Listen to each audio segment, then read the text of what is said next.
പഴയ കാലത്ത് നമ്മൾ നെൽകൃഷി നനക്കാനും അതുപോലെ പാടങ്ങളും പറമ്പൊക്കെ നനക്കാനും ഉപയോഗിച്ചിരുന്നൊരു യന്ത്രമാണ് ഇത്.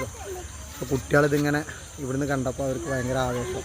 അവർക്ക് കാര്യങ്ങളൊക്കെ പറഞ്ഞു കൊടുത്തപ്പോൾ അവർക്ക് വല്ലാത്ത ഇപ്പോഴത്തെ കാലത്ത് വലിയ മോട്ടറുകളൊക്കെയാണ്. ഇപ്പോൾ മോട്ടർ നെൽകൃഷി തന്നെയല്ല കേട്ടോ, ഇപ്പോഴും നെൽകൃഷിയും പിന്നെ അതേമാതിരി കൃഷികളൊക്കെ ചെയ്യുന്നൊരു സ്ഥലമാണ് നമ്മളെ പൂക്കോട്ടുംപാടം കതിര് എന്ന സ്ഥലം. നല്ല വൈകുന്നേരം രാത്രി ഒക്കെ വന്നിരിക്കാൻ വല്ലാത്തൊരു രസമാണ്, വല്ലാത്തൊരു സുഖമാണ്. ഈ യന്ത്രം കാണാത്ത ഒരുപാട് ആൾക്കാരുണ്ടാവും. ഇതൊക്കെ ഇങ്ങനത്തെ കാര്യങ്ങളൊക്കെ കുട്ടികൾക്ക് കാണിച്ചു കൊടുക്കണം. അങ്ങനത്തെ ഒരുപാട് സംഭവങ്ങളുണ്ട് ഇവിടെ.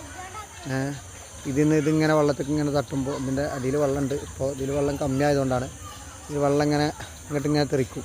ഇത് പോണ ചാലാണിത് ഉണ്ടോ. ഇങ്ങനെയാണ് പഴയ കാലത്ത് ഉണ്ടായിരുന്നത്. കുട്ടികൾക്ക് പറഞ്ഞു കൊടുക്കണം, കാണിച്ചു കൊടുക്കേണ്ട കാര്യങ്ങളാണ് ഇതൊക്കെ. കുട്ടികൾക്കിത് പറഞ്ഞു കൊടുക്കുമ്പോൾ കുട്ടികൾക്ക് തന്നെ ഒരു അത്ഭുതം. ഏതായാലും ഇതൊക്കെ വന്ന് കാണണണ്ടോ എല്ലാവരും. നമ്മൾ കതിരിനെ സംഭവമൊക്കെ അല്ല, പക്ഷേ ഇങ്ങനത്തെ ഒക്കെ കാണൽ കുട്ടികൾക്ക് പറഞ്ഞു കൊടുക്കൽ ആവശ്യമാണ്.